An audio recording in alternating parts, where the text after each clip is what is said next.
आप देख रहे हैं पब्लिक टाइम्स। नमस्कार, मैं सुमंत कुमार। चलिए जानते हैं गोपालगंज की खास खबर विस्तार से।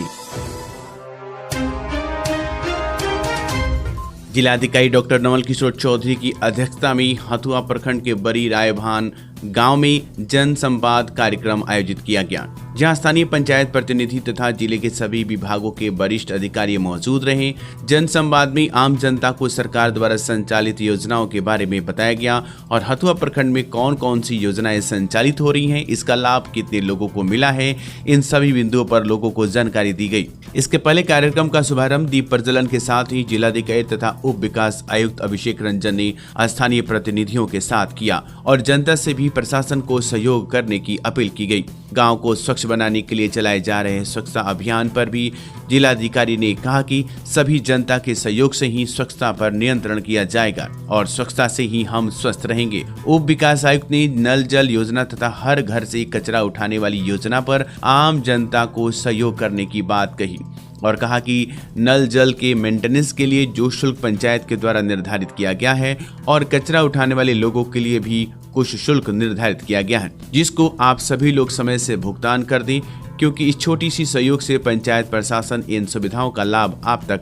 अनवरत पहुंचाता रहेगा। हर परिवार से एक छोटा सा सहयोग लेकर इन सेवा कार्य में लगे हुए कर्मियों को प्रोत्साहित राशि दिया जाता है और इस कार्य का मेंटेनेंस किया जाता है, इसलिए सभी लोग समय से इन शुल्कों का भुगतान करें। ऐतिहासिक दुर्गा मंदिर थावे के सौंदर्यीकरण कार्य को लेकर एसडीओ सदर डॉक्टर प्रदीप कुमार की अध्यक्षता में दुर्गा मंदिर और हसू मंदिर परिसर के दुकानदारों की बैठक गुरुवार को किसान भवन में आयोजित की गई। एसडीओ ने सभी दुकानदारों से कहा कि दुकान हटाने में आप लोग प्रशासन का सहयोग करें। फेज बाय फेज सौंदर्यीकरण के लिए दुकानों को हटाया जाएगा। पहले फेज में जिस दुकानों को हटाने का निर्देश दिया गया था उसकी समय सीमा समाप्त हो चुकी है। वे सभी दुकानदार शनिवार तक दुकान हटा ले। जो दुकानदार शनिवार तक दुकान नहीं हटाएगा उन दुकानों को सोमवार को प्रशासन द्वारा जेसीबी के सहारे हटा दिया जाएगा। सभी दुकानों का फोटोग्राफी कराकर सूची बना ली गई है। उन्होंने कहा कि अगर कोई दुकान हटाने में बाधा उत्पन्न करता है तो उसके विरुद्ध कानूनी कार्रवाई की जाएगी। वैसे दुकानदार को ब्लैक लिस्टेड कर दुकान उसके नाम से आवंटित नहीं की जाएगी। विदित हो कि 4 सितंबर से दुर्गा मंदिर के सौंदर्यीकरण का कार्य शुरू हो गया है। इसके लिए सबसे पहले सड़क और नाले का सर्वे किया जा रहा है। सीओ रजत कुमार बर्नवाल ने बताया कि पहले फेज में मंदिर परिसर के पूरब तालाब से लेकर रसू भक्त मंदिर तक दुकानों को हटाने के लिए 10 दिनों का समय दुकानदारों को दिया गया था, जिसकी अवधि समाप्त हो चुकी है। सभी दुकानों की सूची तैयार कर ली गई है। पर्यटन विभाग द्वारा 1050 दुकानें बनाई गई जाएगी। जो दुकानदार पहले से हैं उन्हीं दुकानदारों को नए सिरे से 10-12 की दुकानें तैयार कर दुकान आवंटित किया जाएगा। सीओ ने बताया कि वही इस प्रोजेक्ट का टेंडर आलमिका प्राइवेट लिमिटेड पटना को मिला हुआ है। बताया जाता है कि मंदिर सौंदर्यीकरण का कार्य 18 माह के अंदर पूरा कर लिया जाएगा। बैठक के दौरान बीडीओ अजय प्रकाश राय, थाना अध्यक्ष शशि रंजन कुमार, सहायक अभियंता संजय कुमार, चंदन कुमार, कामता सिंह, पूर्व प्रमुख उद्धव प्रसाद यादव, राजू यादव व उमेश यादव सहित दुकानदार मौजूद थे। जिला पदाधिकारी की अध्यक्षता में जन संवाद कार्यक्रम हथुआ प्रखंड के गांव बड़ी रायभान के पंचायत सरकार भवन के प्रांगण में जन संवाद आयोजन किया गया, जिसमें जिला स्तरीय सभी वरीय पदाधिकारी तथा सभी विभागों के स्तरीय एवं क्षेत्रीय पदाधिकारी उपस्थित हुए। इस संवाद बैठक में काफी संख्या में आसपास के ग्रामों के लोग एकत्रित थे। स्थानीय जनप्रतिनिधियों के साथ साथ आसपास के पंचायतों के भी जनप्रतिनिधिगण उपस्थित थे। सबसे पहले जिलाधिकारी, उप विकास आयुक्त, जिला परिवहन पदाधिकारी, अनुमंडल पदाधिकारी हथुआ एवं वरीय उप समाहर्ता के द्वारा दीप प्रज्वलित करके कार्यक्रम का शुभ उद्घाटन किया गया। उक्त कार्यक्रम में सभी विभागों द्वारा अपने अपने विभाग में चल रही योजना तथा योजनाओं के लाभुकों के बारे में बताया गया। साथ ही बताया गया कि किस योजना का लाभ आमजन को कैसे मिल सकता है। जिला पदाधिकारी के द्वारा भी सभी योजनाओं की सफलता तथा उनके विषय में अगर किसी जनता को शिकायत हो तो अपने अपने क्षेत्र के प्रखंड कार्यालय, अनुमंडल कार्यालय तथा जिला कार्यालय से संपर्क करें। सभी शिकायतों का समाधान शीघ्र ही किया जाएगा।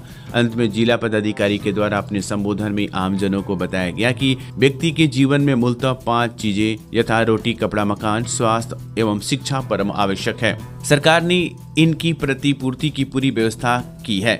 जन वितरण प्रणाली के माध्यम से 80% लोगों को राशन मुहैया कराया जा रहा है। रोजी रोजगार की समुचित व्यवस्था से कपड़ा की प्रतिपूर्ति है। विभिन्न आवास योजनाओं के माध्यम से जरूरतमंद लोगों को आवास की पूर्ति हो रही है। अब कहीं भी फूस का मकान मिलना संभव नहीं है। अस्पतालों में चिकित्सक एवं दवा की उपलब्धता सुनिश्चित कराई गई है। साथ ही सभी स्वास्थ्य उपकेंद्रों पर टेलीमेडिसिन की व्यवस्था सुनिश्चित कराई गई है, जिनसे गरीब मजदूर वर्ग के लोगों को इलाज के लिए शहरों में नहीं जाना पड़ता है। शिक्षा हेतु प्रत्येक ग्रामों पंचायतों में प्राथमिक विद्यालय, मध्य विद्यालय एवं उच्च विद्यालय खोले गए हैं। हथुआ में संगीत महाविद्यालय खोले जाने का प्रस्ताव दिया गया है। सरकार के द्वारा गोपालगंज जिले की विकास के निर्मित कई महत्वपूर्ण योजनाएं संचालित करने जा रही है, जिसमें हथुआ प्रखंड के लोग भी सीधे लाभान्वित होंगे। उनके द्वारा जानकारी दी गई कि पहला, मीरगंज से भोरे तक पथ का चौड़ीकरण, दूसरा, भोरे में दुग्ध शीतक केंद्र, तीसरा, भोरे प्रखंड में विद्युत पावर ग्रिड, चौथा, माँ थावे दुर्गा मंदिर के परिसर का विकास, पांचवा, जिले में मेडिकल कॉलेज का निर्माण, मीरगंज में एक अतिरिक्त बाईपास रोड, गोपालगंज में NH 27 से NH 531 को गोपालगंज के दक्षिण छोर की ओर से बाईपास रोड बनाने का प्रस्ताव है, ताकि किसानों को अपना गन्ना मिल तक ले जाने में कठिनाई नहीं हो। कटिया शहरी क्षेत्र में भी बाईपास बनाया जाना है। साथ ही राम जानकी पथ के लिए भूमि अधिग्रहण की बात बताई गई। राम जानकी पाथवे में गोपालगंज जिले के एक पड़ाव निर्धारित करने की योजना प्रस्तावित है, जिससे गोपालगंज के लोगों को रोजी रोजगार में काफी वृद्धि होगी। इसके अतिरिक्त किए गए कार्यों की भी जानकारी देते हुए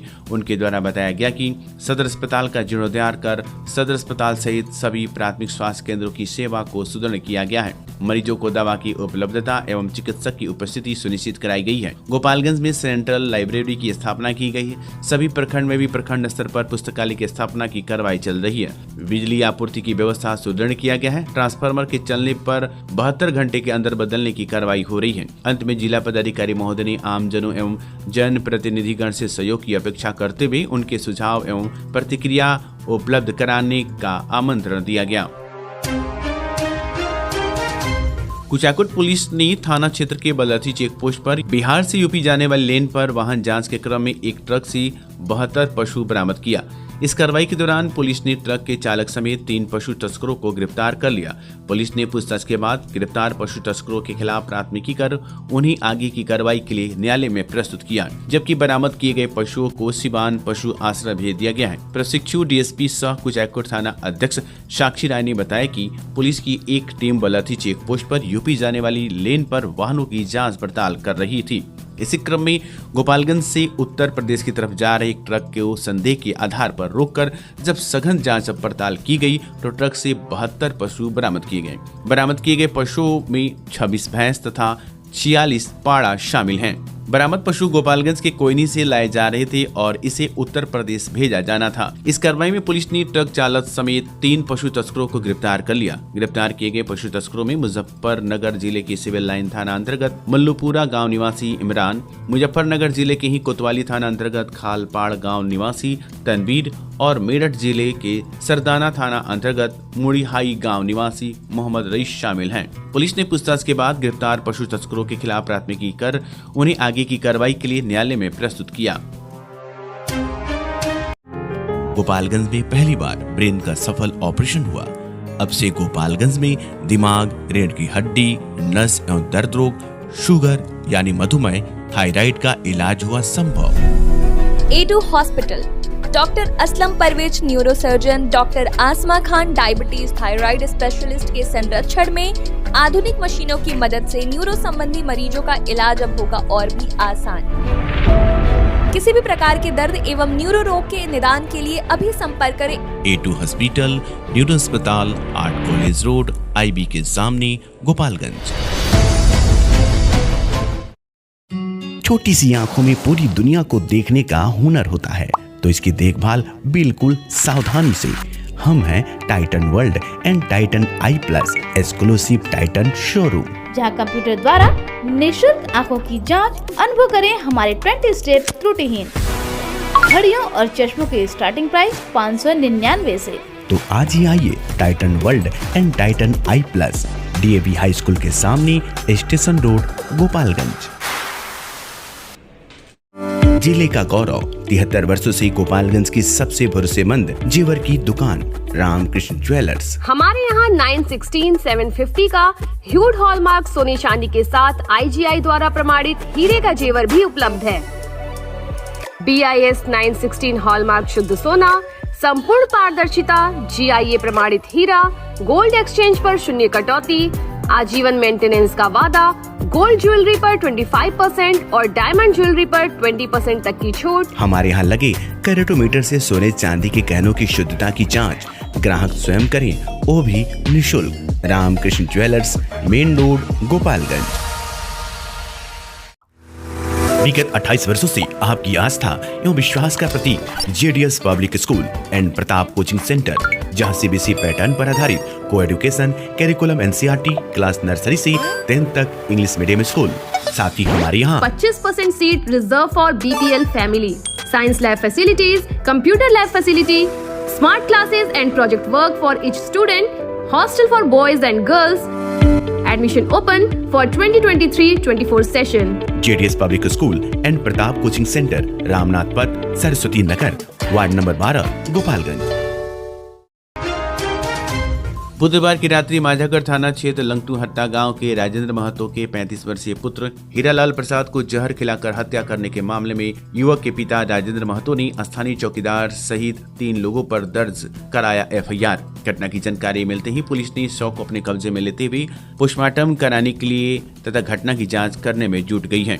बताते चले कि मृतक के भाई राम जनक प्रसाद ने बताया कि लंगटू हट्टा गाँव के ही चौकीदार सहित 3 लोग बुधवार की देर शाम मेरे भाई को बुलाकर बाजार पर ले गए। देर रात तक घर नहीं लौटने पर खोजबीन करने पर मेरा भाई माझागढ़ बाजार के समीप सबक टोली गांव की सड़क के किनारे अचेत पड़ा हुआ था, जिसके इलाज हेतु सदर अस्पताल में भर्ती कराया गया, जहां डॉक्टर मृत घोषित कर दिया गया। हम लोगों को संदेह है कि जो लोग ले गए होंगे वे लोग शराब में जहर पिलाकर हत्या कर दिए हैं। घटना की शिकायत पुलिस से कर दी गई है। घटना की जाँच पुलिस कर रही है। मृतक के 3 पुत्री और 1 पुत्र हैं। पिता वार्ड सदस्य रह चुके हैं और माता भी वार्ड सदस्य रह चुकी हैं। पिता राजेंद्र महतो, माता लीलावती देवी, भाई राम जनक प्रसाद और पत्नी पार्वती देवी का रो कर हालत खराब है। हथुआ थाना की पुलिस ने पॉस्को एक्ट के मामले में फरार चल रहे एक आरोपी के घर पर कुर्की जब्ती की कार्रवाई की है। बताया जा रहा है कि आरोपी मोहित उपाध्याय हैं, जिनके ऊपर 16 नवंबर 2022 को पोक्सो एक्ट के तहत मुकदमा दर्ज करते हुए आरोपी बनाया गया था और तभी से ये फरार चल रहा था। इसके बाद न्यायालय के निर्देशानुसार हथुआ थाना की पुलिस ने उसके गाँव रतन चक्र में पहुँचकर उसके घर पर कुर्की जब्ती की कार्रवाई की है और जल्द ही आरोपी को सरेंडर करने का निर्देश दिया गया, अन्यथा संपत्ति नीलाम की भी कार्रवाई पुलिस के द्वारा की जा सकती है।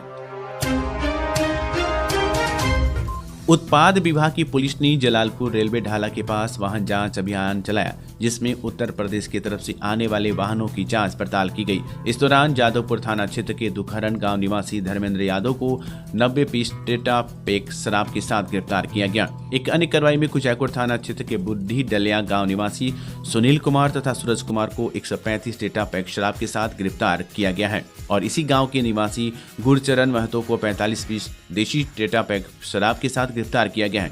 इनके पास से पुलिस ने 2 बाइक को भी जब्त किया है। उत्पाद विभाग की टीम ने गिरफ्तार किए गए 4 तस्करों के खिलाफ उत्पाद अधिनियम के तहत प्राथमिकी दर्ज करते हुए न्यायिक हिरासत में भेज दिया।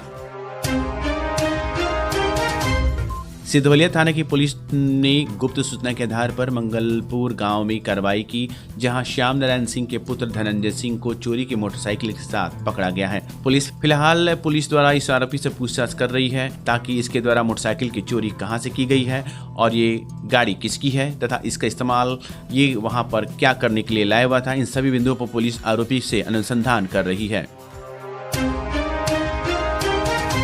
उत्पाद विभाग की पुलिस ने वाहन जांच करते समय चेक पोस्ट के पास मोटरसाइकिल से आ रहे एक शराब तस्कर नंदलाल यादव को गिरफ्तार कर लिया। इसकी गाड़ी से पुलिस को 40 पीस शराब की पैकेट मिली है। इसके बाद आरोपी की गाड़ी को और शराब को भी जब्त किया गया है। यह आरोपी गोपालपुर थाना क्षेत्र के रामपुर खुर्द गाँव के निवासी दर्शन यादव का पुत्र है। इसकी मां निशांति देवी को पुलिस ने फोन करके इसकी गिरफ्तारी की सूचना दे दी है और आरोपी पर उत्पाद अधिनियम के तहत मामला दर्ज कर लिया है और इसे न्यायिक हिरासत में भेज दिया गया है। बताया जा रहा है कि इस आरोपी के पास से बंटी बबली नामक देशी शराब भी बरामद हुई है। माझागढ़ प्रखंड के सभी प्रारंभिक विद्यालयों में पढ़ रहे छात्र छात्राओं का अर्धवार्षिक मूल्यांकन सभी विद्यालयों में हुई। मूल्यांकन में प्रखंड के करीब 28,346 छात्र छात्राएं शामिल हैं। बताते चले कि समग्र शिक्षा के अंतर्गत वित्तीय वर्ष 2023-24 में प्रखंड के सभी प्रारंभिक विद्यालयों में अध्ययनरत वर्ग 1 से 8 तक की सभी छात्र छात्राओं का अर्धवार्षिक मूल्यांकन का कार्य शुरू हो गया है। मूल्यांकन 20 सितंबर से 26 सितंबर तक 2 पालियों में कराया जा रहा है। बुधवार को पहली पाली में सामाजिक विज्ञान तथा दूसरी पाली में विज्ञान विषय रहा। वहीं 21 सितंबर को पहली पाली में कक्षा 3 से 8 तक राष्ट्रभाषा, हिंदी एवं दूसरी पाली में संस्कृत। 22 सितंबर को पहली पाली में शैक्षणिक गतिविधियों का अवलोकन। 23 सितंबर को पहली पाली में कक्षा 1 से 5 तक हिंदी उर्दू, दूसरी पाली में कक्षा 6 से 8 तक हिंदी उर्दू। 25 सितंबर को दोनों पालियों में अंग्रेजी तथा 26 सितंबर को दोनों पाली में गणित विषय का मूल्यांकन किया जाएगा। जिला विधिक सेवा प्राधिकार गोपालगंज द्वारा MM मेमोरियल उर्दू उच्चतर माध्यमिक विद्यालय गोपालगंज में स्थापित लीगल लिटरेसी क्लब के माध्यम से विद्यालय की बच्चों के बीच विधिक जागरूकता कार्यक्रम का आयोजन किया गया, जिसमें पैनल अधिवक्ता हैदर अली एवं PLB अमानुल्लाह द्वारा कार्यक्रम में उपस्थित बच्चों को मैत्रीपूर्ण विधिक सेवाएं और उनके संरक्षण के लिए विधिक सेवाएं योजना 2015 के बारे में विस्तार पूर्वक बताया गया। कार्यक्रम में पैनल अधिवक्ता द्वारा बच्चों के साथ मैत्रीपूर्ण संबंध, बाल श्रम, बाल विवाह, बच्चों का निःशुल्क एवं अनिवार्य शिक्षा अधिकार अधिनियम, यौन उत्पीड़न आदि विभिन्न विषयों के बारे में जागरूक किया गया। लीगल लिटरेसी क्लबों के माध्यम से समय समय पर बच्चों की सुदृढ़ शिक्षा विकास हेतु विधिक जागरूकता कार्यक्रम का आयोजन किया जाता है। वहीं कार्यक्रम में विद्यालय की छात्राओं के द्वारा प्रचार, शिक्षक शिक्षिका आदि उपस्थित रहे तथा कार्यक्रम में उपस्थित छात्रों के बीच हैंडबिल भी वितरित किया गया। तो ये थी गोपालगंज की खास खबर। आपका दिन शुभ हो। धन्यवाद।